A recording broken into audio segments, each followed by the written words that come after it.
Well, Cameron, tell me what was today like? I mean, you're up there on the stage with your teammates here at Collins Hill. I mean, what's going through your mind up there?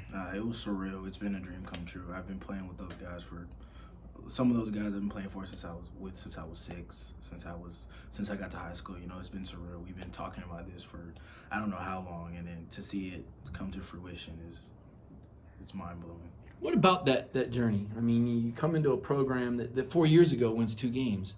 Now you guys are slugging it out with the best. And what was it like to be a part of that building process? And how did you view your role through the years? Because when you came as a freshman, I'm guessing not as impactful as you leave here now as a team leader. I mean, it was good to be the underdog. You know, everybody counted us out, and we went out there and we had a chip on our shoulder and we played with it.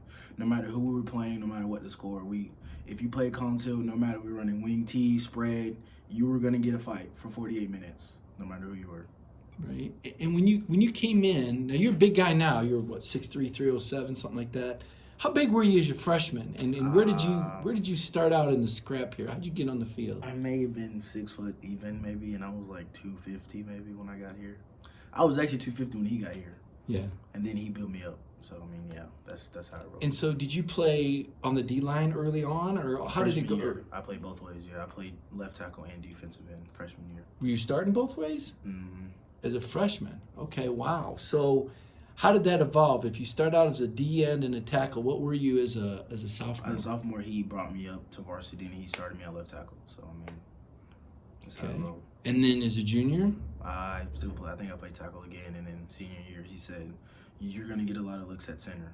And he said, and we didn't have a center at the moment. Right. So, you know, I did what was best for the team, and I did what was best for me, and it happened to be the same thing. So, and it opened so many doors. So, Oh yeah. Well, what were some of I mean, you think about the tackle, and you're going up against the speed, and you're still playing defense. You're playing both ways all this time too, right?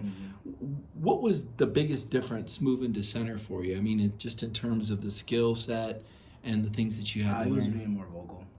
I'm more of a lead by example guy. So it was being a lot more vocal on Friday nights. So yeah. Okay, that's kind of interesting. So when I look at the recruiting rankings, everybody lists you as a defensive lineman. What is so? But everybody was recruiting you as an offensive guy, right? Yeah, I don't. I think wouldn't we do that sophomore year, freshman year? I think that, and that was back when I was playing defense heavy. So yeah, that's what. So that's just how they followed along, thinking you were a D lineman. Yeah. So backing up a little bit to some of the offers that you got early, Coach told me that there were a lot of offers as a junior, but they were looking for taller. Like, what is that roller coaster like? I mean, you get a letter or you get interest, and they're here today and they're gone tomorrow. How do you deal with that? I mean, what was that like? You just gotta keep pushing. You gotta think my time is coming, and you know he preached to keep grinding and to keep working, and that's all.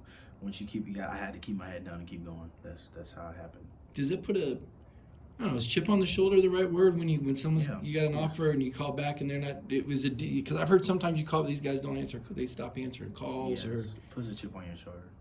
So you don't believe in me, I'm gonna make you believe in me. right. But as it came down, you're sitting there with appointments to West Point or Air Force Academy, two of the greatest academic institutions on the globe, sitting in a good spot at programs where you can go right in and play. And did you know which one you were going to choose? I really don't think I did. You hadn't figured it out yet? No, it was a dogfight. I mean, the mountains versus the uniforms. I mean, I don't know. What did you? See, I mean, it was a dogfight. It was tough.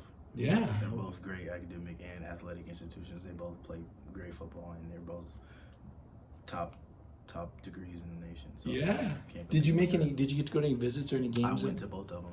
I Oh. went official visits to both of them, and I went on game day visits to Army.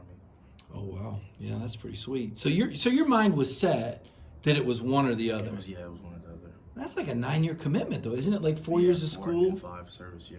So how do you come to grips with that? I mean, I can get making a decision for 4 years, but 9 years seems like a lot. They told us it was more of a job, not Right. more of a rifle in your hand. So I mean, I just looked at it as an instant job out of college. And you were going to go into the audio engineering. Yeah, or communications, something like that. So I was talking to your parents, and they said that you're pretty involved in the church. What do you Yeah. do with the audio engineering at the church? I mean, I make sure the mics sound good and all that stuff. I mean, it's, Is there in there live streaming camera? yes. I don't do cameras though. I'm the sound guy. Okay, all right. But and you did something with the minor league baseball team too, right? I did with the Stripers, yes. So what was that? What did that consist of? I mean, we really didn't do anything. We kind of shadowed. We kind of watched them do what they do, but it was cool. It's kind of cool to watch how the machine works. Yeah. So speaking of machines, you go from the military to the phone call on January 3rd when Coach tells you that Georgia is interested in you, and you talk with Coach Hartley. And I mean, was it an immediate connect? I mean, did you know it was real? Because, like I said, you're a guy that had your heart broken a few times before from this process, right? I mean, I was a little hesitant, but you know, he's a great guy. He's a family guy. He's a jokester. I'm a jokester. It just clicked. And then the in-home, did Coach Luke come on that? Or No, it was Coach Smart and Coach Hartley. Oh, Coach Smart came to the house. Yeah. What was that like? It was surreal. I told my mom, I was like, well, yeah, Coach Smart is coming over. She said, what? I was like, it's Coach Smart now.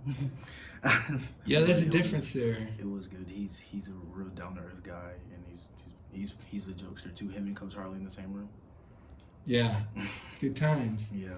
When you went up to Georgia on your visit, was there anything you were looking for, or was it just kind of take it all in? Or Yeah, it was kind of take it all in, absorb everything I can, and be a big sponge and absorb everything I can. Yeah.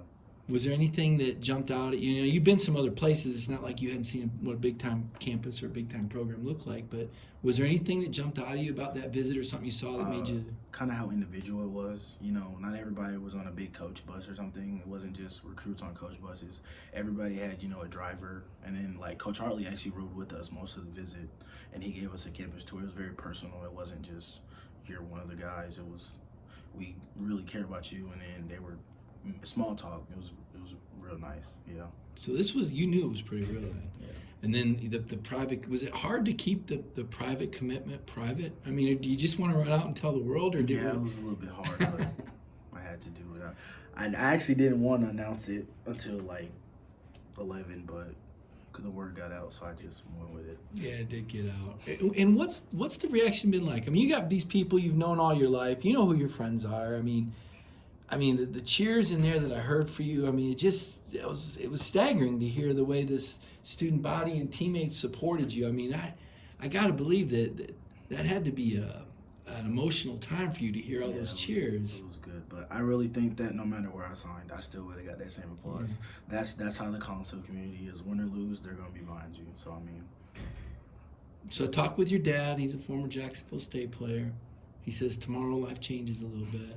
I guess he did the workouts. He said he's got you slack. He told me. So what's going to be different? What do you think? I'm gonna have to get to work. I mean, it didn't end. It's just beginning. So I'm gonna have to get to work.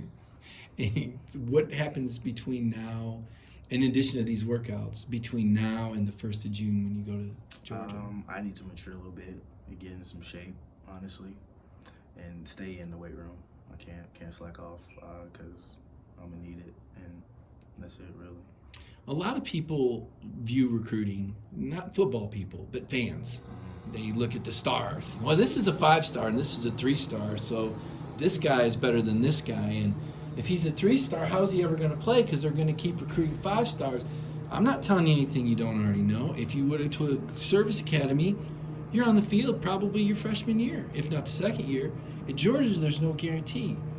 So why do you take that opportunity when you know that the hill is steeper to climb? You talk about that chip on your shoulder, that's why I'm going there.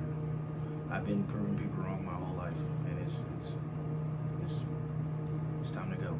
And a lot of people, you know, why are you doing this? What are you doing? And I mean, it's time to go. It's been a dream to play SEC football, and to have even a chance to make that come true, it makes you want it even more.